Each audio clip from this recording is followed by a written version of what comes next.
श्री स्वामी समर्थ. नमस्कार मित्रांनो, स्वागत आहे तुमचं आपल्या उमाशिखर राष्ट्र चॅनलवर. जर तुमची रास वृषभ असेल तर आजचा हा व्हिडिओ तुमच्या आयुष्यातील सर्व रखडलेले कामे मार्गी लावणारा आणि भाग्याला कलाटणी देणारा ठरू शकतो. कारण 18 जून 2026 पासून अवकाशात ग्रहांची एक अशी अद्भुत, दुर्मिळ आणि महाशक्तिशाली युती तयार होत आहे, ज्याचा थेट फायदा तुमच्या राशीला होणार आहे. 18 जूनपासून देवगुरु बृहस्पती हे शनिदेवाच्या मालकीच्या पुष्य नक्षत्रात प्रवेश करत आहेत.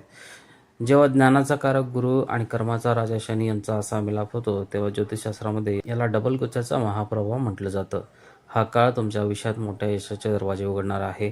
पण थांबा, ज्योतिषशास्त्राचा एक नियम आहे. जेव्हा ग्रहांची एवढी मोठी शुभ वेळ येते, तेव्हा आपल्याला कोणत्या गोष्टीची काळजी घ्यावी लागते. एकीकडे जिथे नोकरी, बिझनेस आणि शेअर मार्केटमधून तुमची रोजची कमाई वाढणार आहे, अडकलेले पैसे परत मिळणार आहेत, तिथेच दुसरीकडे तुमच्या वैवाहिक आयुष्यात आणि नात्यामध्ये कोणता मोठा चमत्कार घडणार आहे. पूर्वजांच्या संपत्तीचे वाद कसे सुटणार आहेत, आजच्या या अत्यंत सविस्तर आणि सोप्या भाषेतील व्हिडिओमध्ये आपण वृषभ राशीच्या जातकांचे करिअर, आर्थिक स्थिती, कौटुंबिक जीवन आणि नशीब 100% उजळून टाकणाऱ्या अचूक उपायांचे सविस्तर विश्लेषण पाहणार आहोत. हा व्हिडिओ अजिबात स्किप न करता शेवटपर्यंत नक्की पहा, कारण अर्धवट माहिती नेहमी महागात पडू शकते. चला सविस्तर जाणून घेऊया. चला तर मग सर्वात आधी आपण हे समजून घेऊया की 18 जून 2026 रोजी अवकाशात नक्की काय घडणार आहे आणि त्याचा तुमच्यावर काय परिणाम होईल. वृषभ राशीच्या जातकांनो, 18 जून 2026 रोजी देवगुरु बृहस्पती गुरु हे पुष्य नक्षत्रात प्रवेश करत आहेत. या नक्षत्राचा स्वामी स्वतः शनिदेव आहेत. गुरु आणि शनी या दोन सर्वात मोठ्या ग्रहांचा हा संयुक्त प्रभाव तुमच्या कुंडलीतील डबल गोचरचं राजयोग निर्माण करत आहे. हा गोचर तुमच्या कुंडलीच्या तिसऱ्या घरात पराक्रम स्थान होणार आहे. तिसरे घर हे आपले कष्ट, पराक्रम, धाडस आणि लहान भावंडांचे मानले जाते. गेल्या काही काळापासून तुमच्या आयुष्यात जी प्रकारची संत गती आली होती, कामे अडकली आहेत असे जे वाटत होते, ती सर्व मार्ग आता झटकून टाकण्याची वेळ आली आहे. गुरुचा हा प्रभाव तुमच्यामध्ये अद्भुत आत्मविश्वास आणि धाडस निर्माण करेल. तुम्ही जे काही नवीन निर्णय घ्याल त्यात तुम्हाला नशिबाची पूर्ण साथ मिळेल. हा काळ तुम्हाला कष्टाचे 100% फळ मिळवून देण्यासाठी अत्यंत अनुकूल मानला गेला आहे. करिअर आणि आर्थिक स्थिती, डेली इन्कम आणि डिजिटल बिझनेसमध्ये वाढ. आता आपण वळूया तुमच्या करिअर आणि नोकरी आणि आर्थिक स्थितीकडे. वृषभ राशीच्या लोकांसाठी हा काळ व्यावसायिक आयुष्यात एक मोठी झेप घेण्याचा ठरणार आहे. तिसऱ्या घरातील या गोचरामुळे जे जातक बऱ्याच दिवसापासून करिअरमध्ये मंदी अनुभवत होते, त्यांच्या व्यवसायात आणि नोकरीत वेगाने सुधारणा होईल. तुमची डेली इन्कम म्हणजे रोजची आवक खूप चांगल्या प्रकारे वाढणार आहे.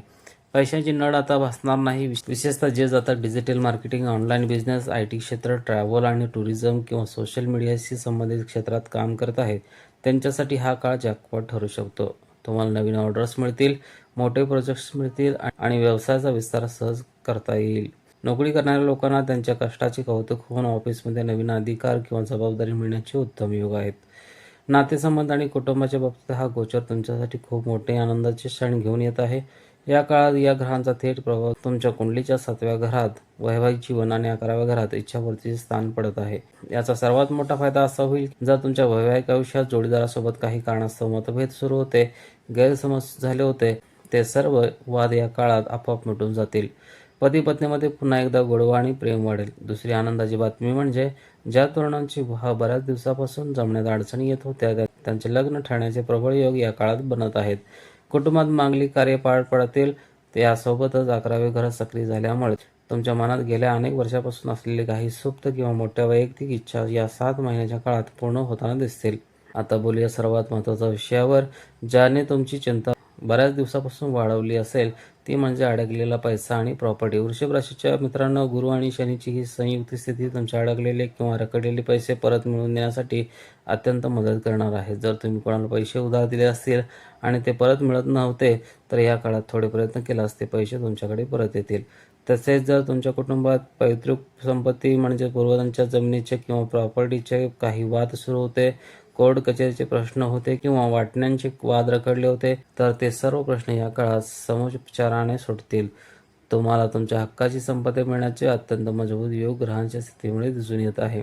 वृषभ राशीच्या माझ्या प्रिय बंधू आणि भगिनींनी, या 18 जून 2026 पासून सुरू होणाऱ्या अत्यंत शुभ काळाचा पूर्ण लाभ घेण्यासाठी आणि कोणत्याही अडथळ्याशिवाय यश मिळवण्यासाठी खालील 3 सोपे आणि प्रभावी उपाय भक्तिभावाने नक्की करा. या काळात तुमची मानसिक शक्ती वाढवण्यासाठी आणि ग्रहांचा शुभ आशीर्वाद मिळवण्यासाठी दररोज तुम्ही राशीचा स्वामी शुक्राचा मंत्र ओम शुम शुक्राय नमः, गुरुचा मंत्र ओम ग्राम ग्रीम सह गुरुवे नमः आणि शनिदेवाचा मंत्र ओम प्राम प्रीम प्रौम सह शनिचाराय नमः यांची किमान एक माळ नक्की जप करा. तुमच्या आयुष्यातील शिक्षकांचा, गुरूंचा आणि मार्गदर्शकांचा नेहमी आदर करा. त्यांचा आशीर्वाद घ्या आणि गुरुवारी एखाद्या ब्राह्मणाला पिवळे वस्त्र दान करा. केळीच्या रोपाची विशेष पूजा. प्रत्येक गुरुवारी एका चांदीच्या किंवा स्टीलच्या ग्लासमध्ये दूध आणि त्यात थोडी हळद मिसळून ते जल केळीच्या झाडाला समर्पित करा. यामुळे गुरुदेव अत्यंत प्रसन्न होतात. तर वृश्चिक राशीच्या माझ्या प्रिय मित्रांनो, 18 जून 2026 पासून सुरू होणारा हा काळ तुमच्या आयुष्याला प्रगतीची एक नवीन दिशा देण्यासाठी आला आहे. संतपणा सोडून द्या, नवीन संधीचा फायदा घ्या, आपल्या नात्यांना जपा आणि उपायांचे पालन करून या काळाचा पूर्ण आनंद घ्या. तुम्हाला आजचा हा सोप्या भाषेतील व्हिडिओ कसा वाटला? तुमच्या आयुष्यात सध्या काय परिस्थिती आहे? मला खाली कमेंट बॉक्समध्ये नक्की लिहून सांगा. जर हा व्हिडिओ तुम्हाला आवडला असेल तर या व्हिडिओला एक नक्की लाईक करा. तुमच्या वृषभ राशीच्या सर्व मित्रमैत्रिणींसोबत हा व्हिडिओ शेअर करायला विसरू नका, जेणेकरून त्यांनाही योग्य माहिती मिळेल. आपल्या चॅनलला अजून सबस्क्राईब केले नसेल तर लगेच खाली लाल बटन दाबून सबस्क्राईब करा आणि बेल आयकॉन दाबा, जेणेकरून अशीच महत्त्वपूर्ण माहिती तुम्हाला रोज मिळत राहील. पुन्हा भेटूया अशाच एका नवीन आणि अभ्यासपूर्ण व्हिडिओमध्ये. तोपर्यंत स्वतःची काळजी घ्या, कष्टावर विश्वास ठेवा आणि आनंदी राहा. धन्यवाद. जय श्री कृष्ण, जय हनुमान.